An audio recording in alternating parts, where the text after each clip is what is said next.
এখানে 900টি চেয়ার আপনারা ফেলেছিলেন। 316 জন সক্রিয় মেম্বার হয়েছেন। এবারে এই চোখের সামনে আমি দেখতে পাচ্ছি হলদিয়া বিধানসভারই প্রায় 1200-1400 বেশি কার্যকর্তা কর্মী যারা হয়তো আমন্ত্রণ পায়নি। এই 48 ঘন্টায় পার্সোনাল আমন্ত্রণ দেওয়া সম্ভব নয় এত মানুষকে। আপনারা সকলে আজকে দলকে ভালোবাসেন, 26-এর স্বপ্ন দেখেন, তাই আপনারা সবাই আজকে এখানে এসে এই প্রখর রৌদ্রে আপনারা হলকে 2টোর সময় ভরিয়ে দিয়েছেন। এখন 3টে বাজে। আমি আপনাদের সকলকে ধন্যবাদ জ্ঞাপন করি এবং কার্তিক ভাই যেদিন 17ই ফেব্রুয়ারি মন্ডল প্রেসিডেন্টের তালিকা বের করেছিলেন, এখানকার যিনি জেলার সভানেত্রী ছিলেন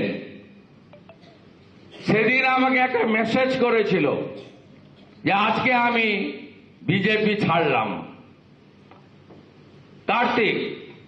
কার্তিক মার খেয়েছে, হসপিটালে জীবন মৃত্যুর সঙ্গে পাঞ্জা কষেছে, তাকে ভগবান বাঁচিয়েছেন, আমরা অনুঘটকের কাজ করেছি। সেই কার্তিক যখন গত পরশুদিন পুনরায় একটা কর্মচারী ছিল এখানে মন্ডল প্রেসিডেন্ট, আগে যিনি জেলার প্রেসিডেন্ট ছিলেন তার ব্যক্তিগত কর্মচারী ছিলেন, তিনি তার ক্ষমতার বলে তাকে করেছিলেন।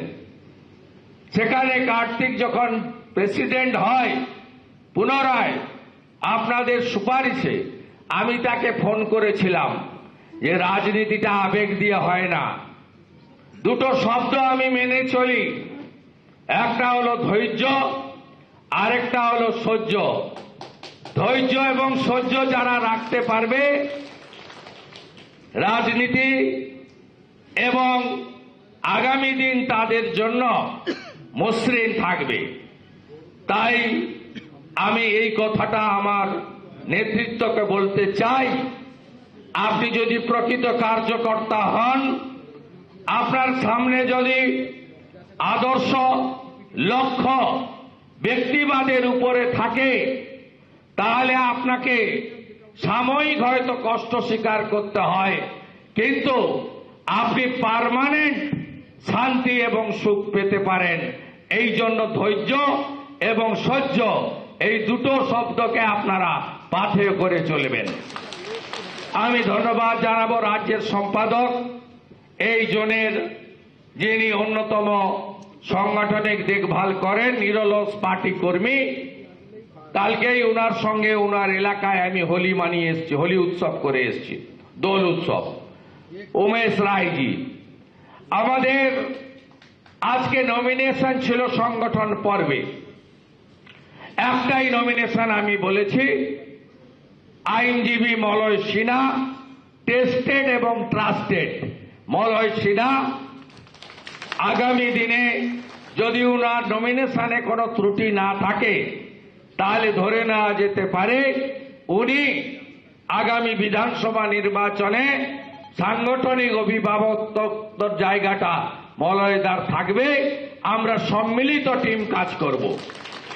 আমাদের মধ্যে রাজ্য কমিটির সদস্য তপন ব্যানার্জি আছেন, প্রাক্তন সভাপতি, যার নেতৃত্বে আমরা প্রায় 1000 পঞ্চায়েত জিতেছি তমলুক সাংগঠনিক জেলায়, 2200 জিতেছি এই জেলায়, তার মধ্যে এখান থেকে 1000 আর ওপার থেকে 1200, আমরা 2200 পঞ্চায়েত জিতেছি পূর্ব মেদিনীপুর জেলায়, যেটা রেকর্ড এত ছাপ্পা সন্ত্রাসের পরেও। আমাদের মধ্যে প্রদীপ দা আছেন প্রাক্তন সভাপতি, আমাদের মধ্যে নীলাঞ্জন অধিকারী আছেন, আমাদের বলিষ্ঠ নেতা, রাজ্যের বিভিন্ন জেলার দায়িত্ব নিয়ে কাজ করেন, অশোক দিন্না মহোদয় রয়েছেন, আমাদের প্রাক্তন বিধায়ক এবং এই লোকসভার যিনি কনভেনার, আমাদের মধ্যে প্রাক্তন সাংসদ মাননীয় দিব্যেন্দু অধিকারী মহোদয় রয়েছেন। এর বাইরেও আমাদের জেলার যারা জিএস তাদের মধ্যে বর্ষিয়ান মেঘনাথ পাল মহোদয় রয়েছেন, যাকে বছরের 12 মাসের মধ্যে 8 মাস মিথ্যা মামলা দেওয়া হয় আর বাড়ির বাইরে যেতে হয়, আর কোর্টে যিনি যখন যান তখন কোর্ট তাকে প্রোটেকশন দেয়। এই গত 3 মাসে উনাকে 2 মাস বাড়ির বাইরে থাকতে হয়েছে। গাছ থেকে পড়ে যাচ্ছে, ছাদ থেকে পড়ে যাচ্ছে, বিষ খেয়ে মরে যাচ্ছে, পুকুরে ডুবে মরে যাচ্ছে। মামলা হলেই 1 নম্বর আসামি হলো মেঘনাথ পাল। মাথা নত করেনি, লোভে বিক্রি হয়নি, লোভে বিক্রি হয়ে যায়নি। তাই মেঘনাথ দাকে আমি আমার শ্রদ্ধা জানাই। আমাদের আরেক জিএস বিরোধী দলনেতা জেলা পরিষদ পার্টির বলিষ্ঠ কার্যকর্তা বামদেব গুচ্ছাইত আছেন। আছেন আমাদের সঞ্চালক আরেক জিএস আমাদের সোমনাথ ভূঁইয়া।